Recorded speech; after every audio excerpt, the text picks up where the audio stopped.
want to talk to you about some of the football things going on because I was surprised, perhaps I should not have been. Oh, so Joey Bosa is just going to be released.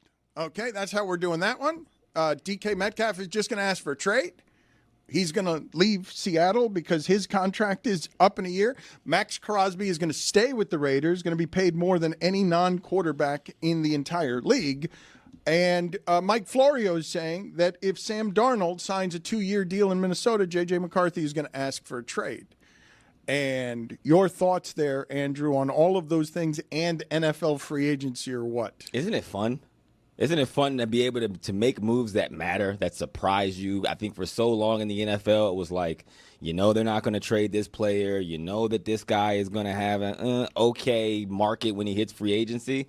To have like actual sparks, it does feel like the NBA feels around free agency. Like J.J. McCarthy potentially being traded after not taking a snap and being as highly drafted as he is, that's special because it could potentially change the trajectory of another franchise who needs a quarterback but not in position to do so. Let me talk to you about this Minnesota situation because they got unmasked in the playoffs the way we thought they would get unmasked with Darnold being Darnold. Yes. Not totally fair to have a road game after they've had that kind of season, and fires made things complicated. It was in Arizona, their road game. Yes. They were playing a team not from Arizona. And so when I present to you the idea of if the Vikings were to do it what has been the more traditional way before the rookie quarterback, you needed to get value in the first 3 years out of him when they fast-forwarded all these curves. Mm-hmm. Wouldn't the way the NFL would have done this at any time previously in his history is you get Sam Darnold for 2 more years and you allow J.J. McCarthy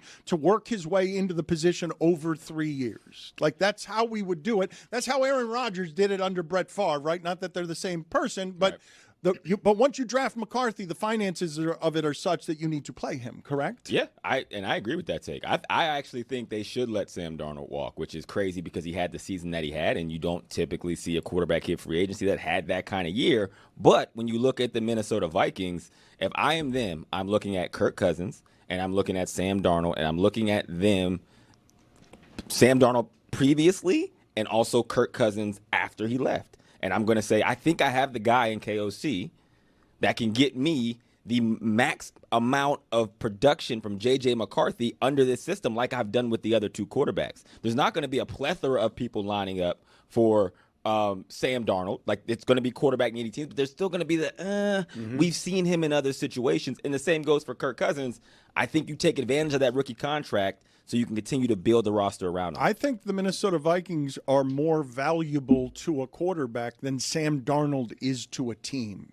Like, the skill people Minnesota has, like, I would think someone like Kirk Cousins would be like, get me back there, please. I don't understand what happened with Kirk Cousins last year, where the GM is like, I didn't know his arm was hurt, and he falls off being able to throw a football 9 games into the season, and we're all like, how is that a noodle arm all of a sudden? I want to be the quarterback in Minnesota.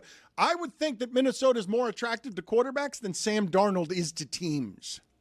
I think that's a great assessment. I think with what they have as coaching staff, even organizationally. Shout out to Josh McCown, another Browns and NFL legend. Mm-hmm. I'm not going to let Dan say anything different. Mm-hmm. Who's a quarterback coach there in KOC. Kevin O'Connell, who runs the offense. I do think that is a more attractive proposition than Sam Darnold. And that's not a knock on Sam Darnold. It's great for the season that he had, but there's still such a risk associated with it. And it was, magnified on the biggest stage in the biggest game of the magical season. Well, I mean, this reminds me of Miami Heat circa 10 years ago, where it's like your thing is we find diamonds in the rough. We the rock that no one wanted. I take a pause. Oh, it's pretty good. So Caleb Martin, not bad. Birdman. The guy I think about is Hassan Whiteside, Deion Waiters, and James Johnson, right? Because those guys played well, and then the Heat were like, we have to pay them. I'm like, no.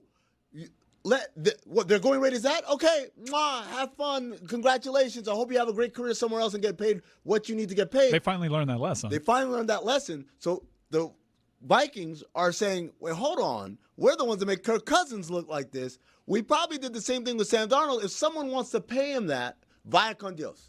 all good. Trust it. They got to trust the organization. You got to trust that we're the ones, whether it's the receiving core, whether it's the offensive coordinator, whatever it is. That's it. We make quarterbacks here. We don't have to pay for quarterbacks unless they are the next coming, which we all agree Sam Darnold is not. That's business. That is like when you do any business deal, you want to be the piece of the deal that is the value. You're connected to me, and then when you leave me, you won't be as successful. And I got to trust myself in that is the case. That's what the Patriots did for years.